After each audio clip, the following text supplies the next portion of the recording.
Pode falar. Deputada Keiko Ota, PSB São Paulo. Senhor presidente, senhoras e senhores parlamentares, primeiramente eu quero agradecer o nobre deputado Paulão pela gentileza de ter cedido o tempo para que eu pudesse me pronunciar no dia de hoje. Minha fala nessa tribuna, mais uma vez, será dedicada a tratar de um tema que é muito caro. Um tema que, infelizmente, assombra a vida de muitas famílias. Um tema que, infelizmente, coloca o Brasil numa situação muito ruim frente às outras nações.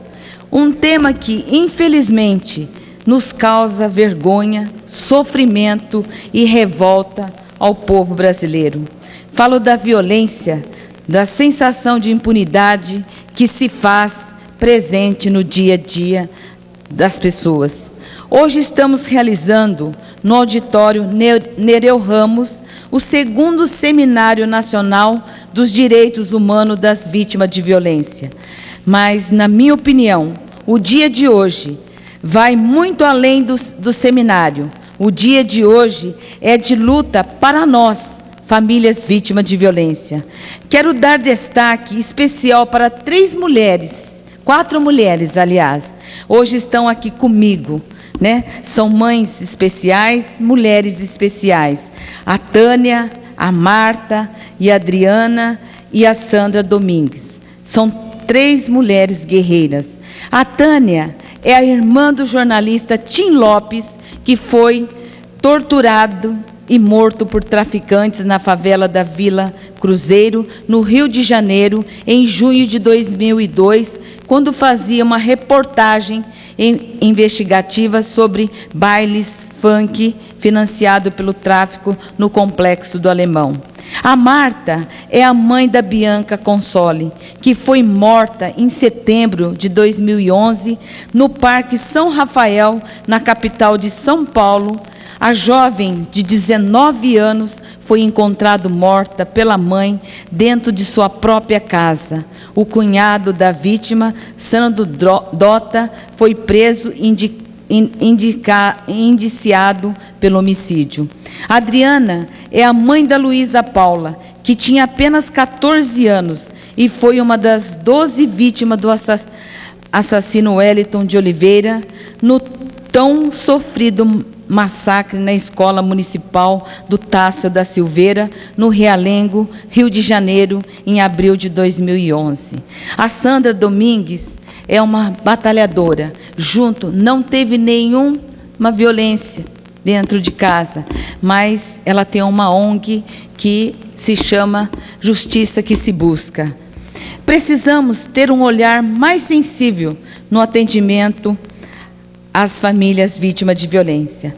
Gostaria de aproveitar o tempo que tenho disponível nessa tribuna hoje para fazer um apelo à presidenta Dilma Rousseff, ao ministro da Justiça, José Eduardo Cardoso, à ministra Maria do Rosário, da Secretaria de Direitos Humanos, e os meus colegas do Parlamento. Precisamos realmente ter um olhar mais sensível a essa causa. Os direitos humanos precisam dedicar atenção especial aos lares que ficam destruturados ao perderem um ente querido para a violência. Infelizmente, a violência está no 4 cantos do Brasil. Cada minuto tem uma mãe e uma família chorando pelo ente querido. Nós não aguentamos mais, precisamos dar um basta.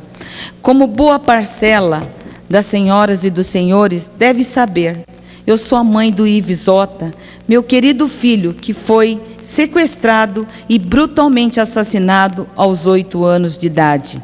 Já se passaram 16 anos dessa terrível tragédia.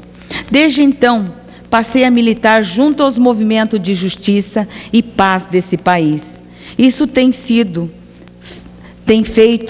com que eu superasse a dor cotidiana de não ter mais o Ives ao meu lado. Isso é que faz com que eu esteja aqui no dia a dia. Meu mandato parlamentar representa a possibilidade de dar vez e voz às milhares de famílias vítimas de violência que não conseguem externar o seu sofrimento pela perda do seu ente querido. Ao longo desses 16 anos em que não convivo mais com meu querido filho, posso garantir que minha indignação contra a violência e a impunidade só fizeram aumentar a minha luta por paz, justiça e direitos humanos para todos. Por isso, sou bem categórica. Precisamos realmente de dar um basta a essa situação. Não podemos mais permitir que a vida humana se torne apenas mais um número nas tristes estatísticas de homicídios. Não podemos mais deixar nossos filhos, nossos netos, nossas famílias refém da brutal onda de violência que assola nossas cidades. Estamos muito próximos do início da Copa do Mundo. As atenções do mundo inteiro já estão voltadas a nós. Esse é o momento de mudarmos esse jogo, em que constantemente perdemos, muitas vezes por goleada, para a criminalidade e a violência. Minhas senhoras e meus senhores, o Brasil ocupa atualmente a 7ª posição no ranking mundial de homicídio. Isso significa dizer que cada 100 mil brasileiros, o crime faz 27,4 vítimas. Se formos pensar nos nossos jovens de 14 a 25 anos, esses números aumentam para 54,8 vítimas. No que se refere ao homicídio, ficamos atrás apenas de El Salvador, Ilhas Virgem, Trinidade, Venezuela, Colômbia e Guatemala. Os homicídios envolvendo jovem mostra que nossa taxa é 500 vezes maior do que a do Hong Kong, 273 vezes maior do que da Inglaterra e do Japão, e 137 vezes maior que a da Alemanha e da Austrália.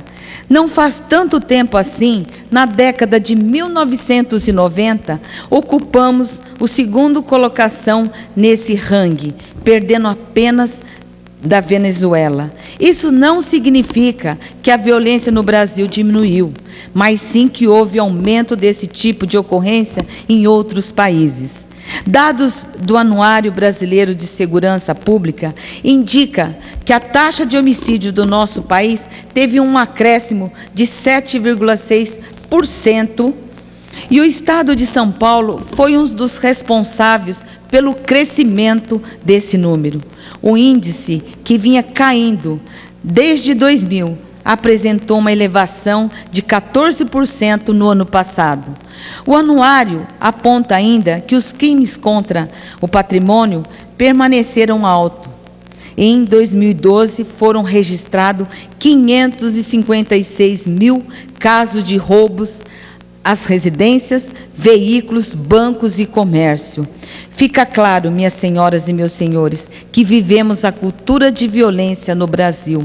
Infelizmente, há o costume de se solucionar os conflitos com a morte. Levantamento do Conselho Nacional do Ministério Público mostra que grande parte dos homicídios brasileiros é cometido por motivos fúteis e por impulso. Relatório do Conselho Nacional de Justiça identificou cerca de 150 mil inquéritos por homicídio dolosos, quanto à intenção de matar, antes de 2007. Após a realização de mutirão ao longo de um ano, foram encaminhados à Justiça apenas 6,1% dos casos. Estima-se que somente 4% dos responsáveis por esses homicídios cumpram pena em regime fechado. Será que essa imagem que queremos passar para os turistas em plena Copa do Mundo? Será que é essa a herança que queremos passar para os nossos filhos e netos? Não podemos seguir em frente dessa maneira. Precisamos elevar as penalidades para os infratores. Nesse sentido, defendo o aumento de para 10 anos da pena mínima para os crimes de homicídio simples, apenas em que não há agravante. Da mesma forma, defendo também a punição mínima para homicídio qualificado quando há agravante, de 12 para 16 anos de reclusão. O aumento nessas duas penalidades transformei em um projeto de lei, PL 3.565/2012, que se encontra em condições de ser incluso na pauta de votação em plenário.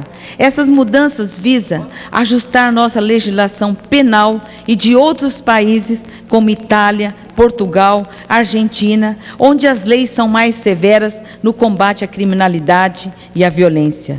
Outra proposta de minha autoria, que também se encontra em condições de ser incorporada à pauta de votação, é o PL 2839/2011, que confere prioridade ao julgamento de crimes hediondos.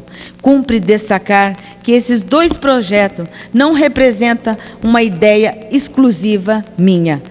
Pelo contrário, eles estendem ao pedido de vários movimentos sociais e ONGs que atuam em defesa das vítimas de violência.